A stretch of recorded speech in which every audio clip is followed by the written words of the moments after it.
Welcome into another episode of Who Should You Choose, a video series where I go through the prior videos, questions, and comments and help you with your hot lineup decisions. This weekend, I am at the NHL All-Star Game for the entire event. I'll be there Thursday. I'm recording this Thursday morning. I'll be there at the draft, of the skills, and the actual game. And then Sunday, I've got the Leafs event. So if you guys are in Toronto, again, if you see me around the arena or downtown, let me know. Come say hi. I love meeting people in the community. Also, in today's video, I'm nothing if I am not accountable. So I just want to get to a comment real quick because I sort of agree. And sometimes you need to be reminded by the people that watch your content. So, SJ Ballerton, great name, by the way.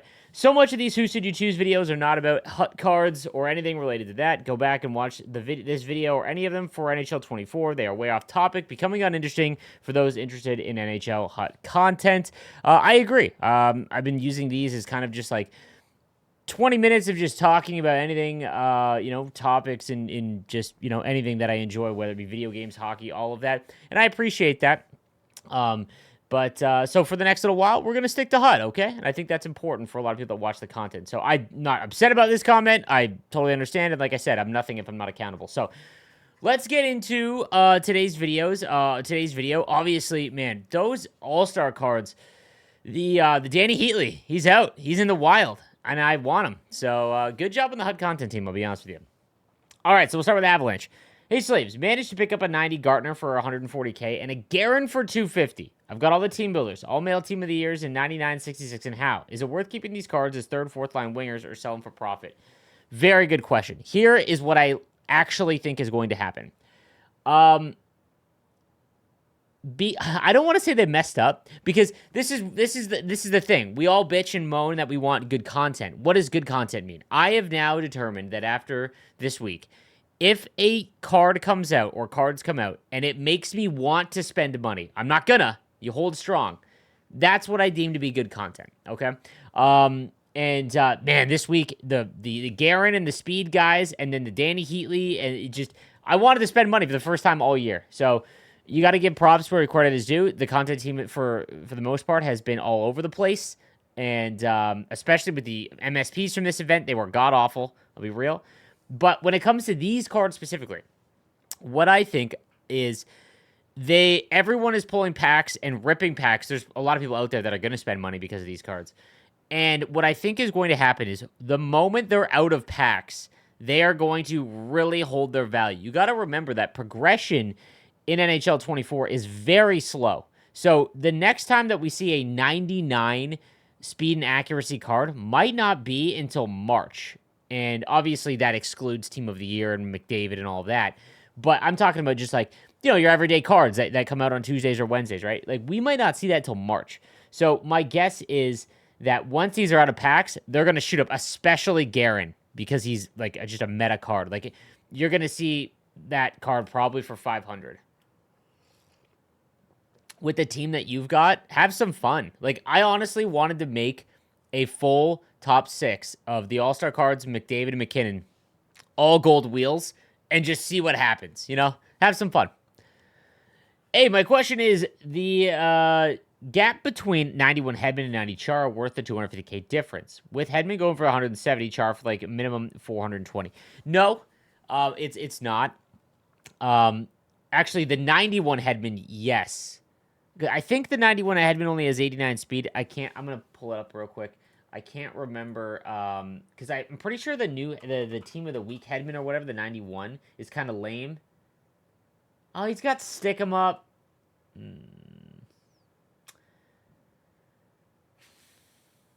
I would rather have the Nations of Hockey because Gold Shutdown is such a good ability on Hedman's card. And you could build him for free, but I don't know if that's worth it because you're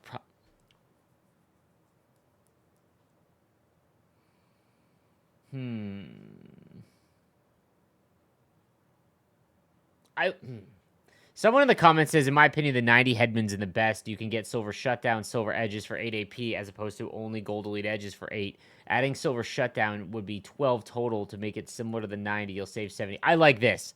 Honestly, I would probably follow this. I'd follow this. Hey, buddy, I've edited this because originally it was a rant about playing the game on servers. So anyway, Can make 3 of the new team builders, but I think maybe I'm better off doing 293s and 290s. Who would be the most impactful for me? I have 3 power-up icons, all men team of the year, and Heisey and Knight. Free to play because you say my card is before you say my card is obliterated. I think a lot of people are in this situation. So, like, spoiler alert. Actually, no, my video should have come out. I made Rick Nash, and his shot is automatic. Do I think he's that much better than Madonna? I don't. I really don't. But he is very good.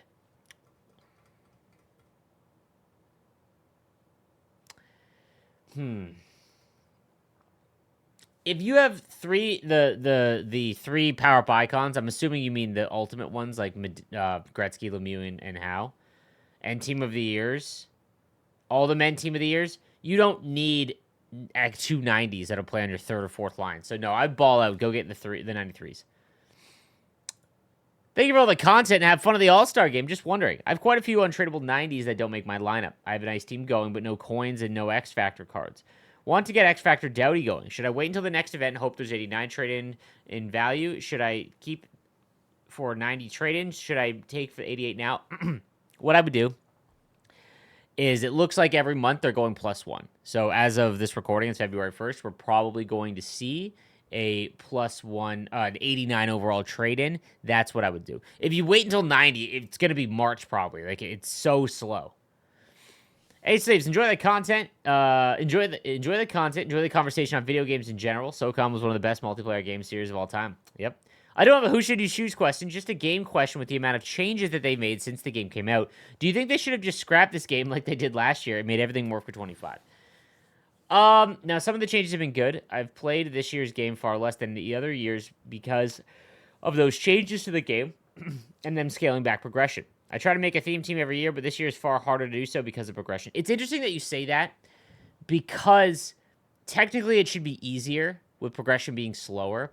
I think it's because they have released so few cards, and I don't think that's a bad thing, but they need to come up with a structure in which they release a batch of every team multiple times throughout the year. So what I equated this with, an earlier suggestion I had was, because I think that if you're going to complain about stuff, you got to have a suggestion, is something like what is an MLB, where there's programs. Let's say it's every 5 weeks, every 6 weeks, or every month. Every month might be a little much.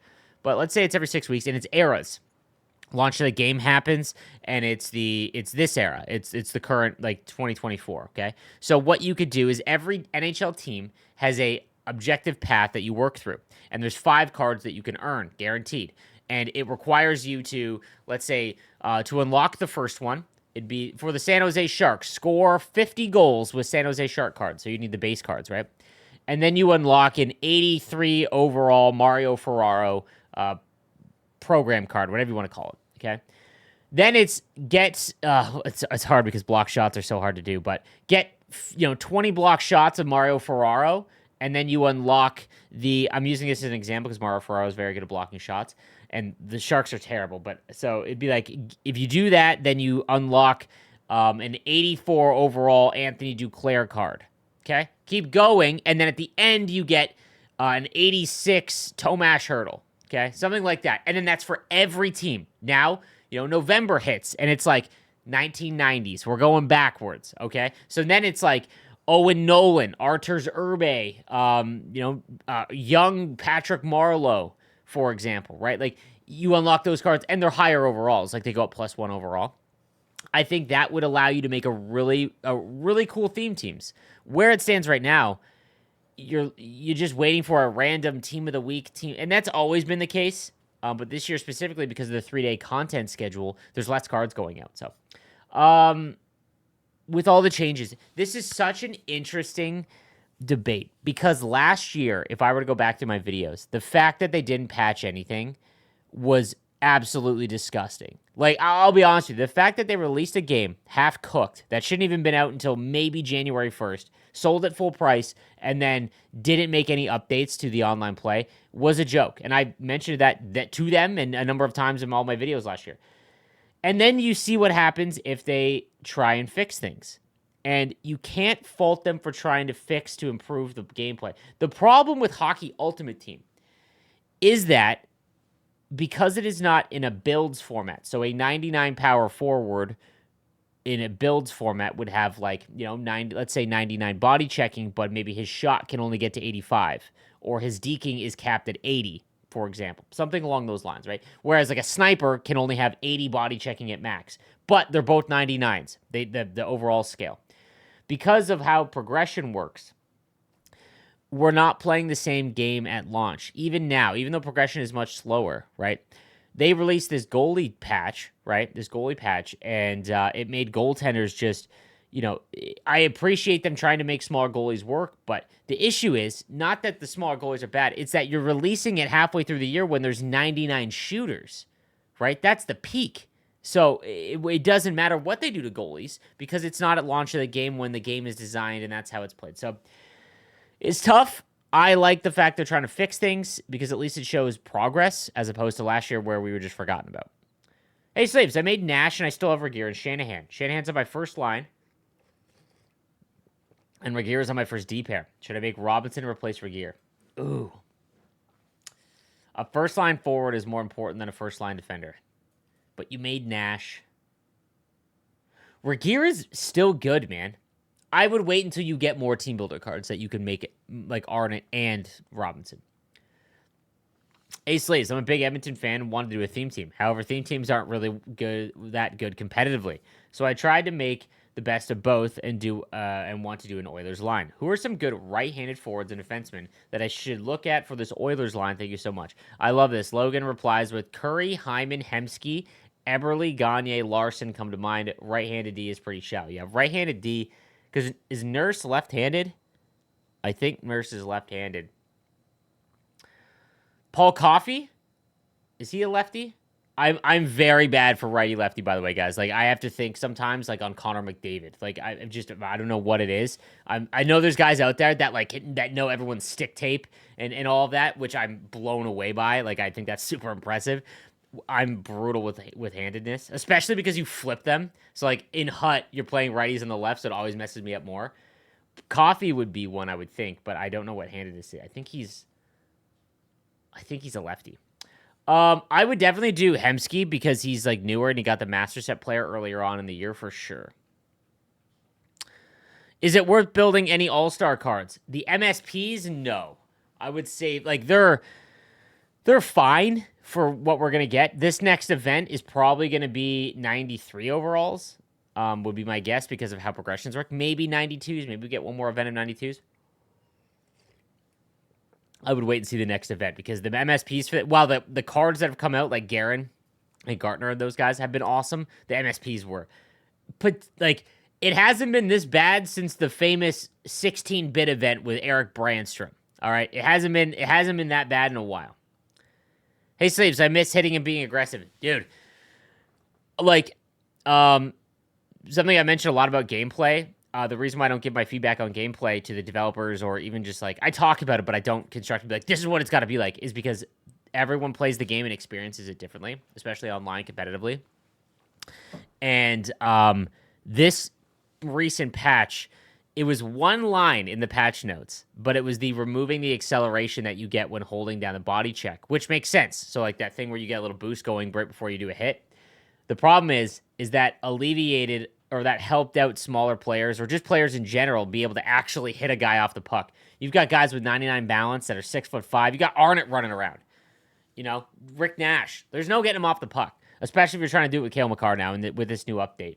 And I think what's happening is like if you play someone and you're not on a good server connection, if you have a server disadvantage, like good luck trying to knock people off the puck. It's tough. You got to be very passive now, which is lame. Hey, I love the content. I'm sitting about 270,000 with 380 in 6 players. I can sell all All-Star players. Should I start fresh and build a team and sell all build on top of what I have, or sell and build on top of what I have? I would work for cards that will be on your team for a long time. So I'm assuming you started later, which means that team of the years aren't really the option because those are all $1 million. I would start with like Gretzky and Lemieux and Gordie Howe because those will be 99s. A lot of people ask me about Gordie Howe, by the way, guys. Every month he goes up +1, just like he just did, and he is a guaranteed 99. There is not a lot of guaranteed 99s. I know everyone assumes that there will be, and at some point there will be more, but how slow this progression team has been, like the icons have remained valuable. So I would work towards those guys. The guys that you know will be around for the whole year. Bonjour, longtime viewer, first time commenter. As a Rangers fan, I went through the full range of emotions after packing the 91 Team of the Week pasta from a silver upgrade. Oh my god. How long until I can trade him in for something worthwhile? Just answered that question earlier on. It's going to be, if you want like the full value, like you trade a 91 in for 91, you're looking at like probably April. So what I would do is wait for February. It'll probably be 89s. I would go ahead and just do it then, man. Just do it then. Also, you always say that EA's NHL dev team doesn't have the time resources devoted to reworking the HUT menus and backend systems. What stops them from copying over code assets from FIFA or Madden? Are the dev teams for each game so siloed that they don't share items that would save them time and money? As a former FIFA player, EAFC was last straw. I would actually appreciate the menu familiarity. Yeah, so how this works, from my understanding, again, I'm not a tech guy, and if anyone is a game developer and can speak to this a little bit more, from my understanding, when they jumped from PlayStation 2 to PlayStation 3, or sorry, PlayStation 3 to PlayStation 4, NHL 15, memorably one of the worst games because they removed, they didn't even bring over EA NHL or EA SHL. When they did that, the system and foundation of the code that they had was very poorly made. And now every year, because it's a yearly cycle, when I say that the dev team is smaller and it's obviously bankrolled by EA, EA is a $1 billion company. Here's the issue, guys. EAFC makes up 70, maybe 80% of EA Sports' revenue, okay? As it should. Soccer is by far the most popular sport in the world. It makes sense. And then you got Madden at probably about 10 to 15, and then you got NHL and like UFC. Like, so the issue isn't that, you know, they have so much more money, why don't they invest more? Think of it as if you were a business owner, right? Obviously, you want your customer to be happy. I understand that. But if you're like a big wig and your job is to, make more money, all right? Devoting resources to a game that everyone that's a hockey fan buys because there's no competition and we're obsessed with hockey, they're going to buy it anyways. So they don't need to, but they put their money back into their moneymaker, which again, as as a business owner makes sense, right? The issue is, I believe they take the not only are the games siloed, but a big effort was done with the new developer team where you had EASHL and HUT play the same and franchise mode, which has been awful from a HUT perspective. It's why we have CPU penalties. When you play franchise mode, the CPU can take a penalty. They wanted it where if you made a change in one mode, it changed everywhere so that every gameplay developer was uniform in line, which makes sense from a logic standpoint. The issue is that we don't enjoy the games the same way. The way that you play SHL is not the same fun way that you play Hockey Ultimate Team in franchise mode, etc. And it's been a mess. Those departments are separated on top of the games being separated. Like if you took a World of Shell developer, he won't have any idea what's going on in HUT, more than likely, which again is an issue.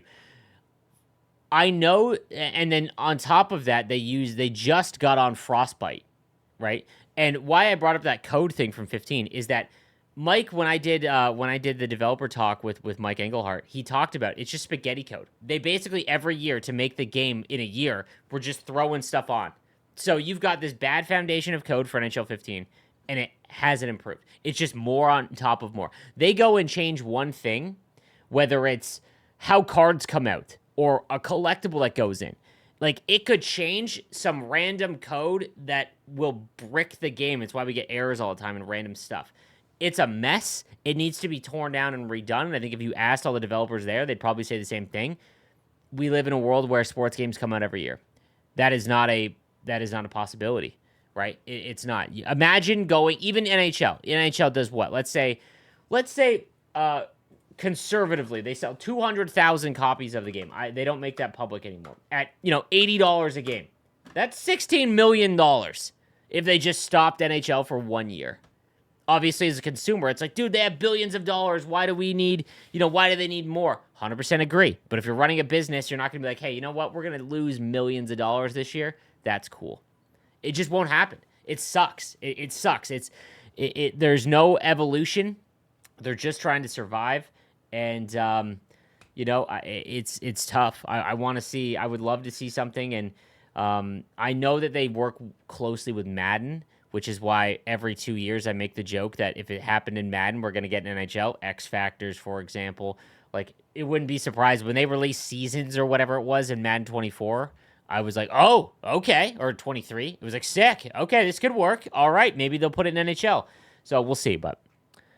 Hey, Slaves, just pulled the 91 Hedman from a 2-goal player pack. I have one spot on my right side. D-Man, can you suggest someone I should be looking for? I have 98,000 coins. On your right side, so you need a left-handed defense. There is not a lot of good lefties. There is not. Like righties, I was using Al McInnes. It was pretty good.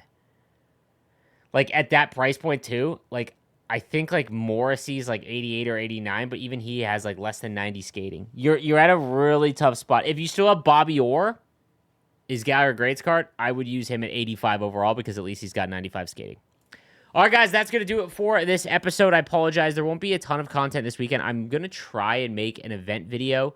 But again, I'm in Toronto for the whole weekend, and I'm busy. I have the 3-on-3 NHL Creator Cup, where I'm actually a head coach for Zach Bell, who is in game now, and my squad. So I'm excited about that. Going to take on Nasher's team, Pavel Barber's squad. Coach Chippy's going to be there. Also, the NHL World Championship kicks off with the All-Star event on Friday.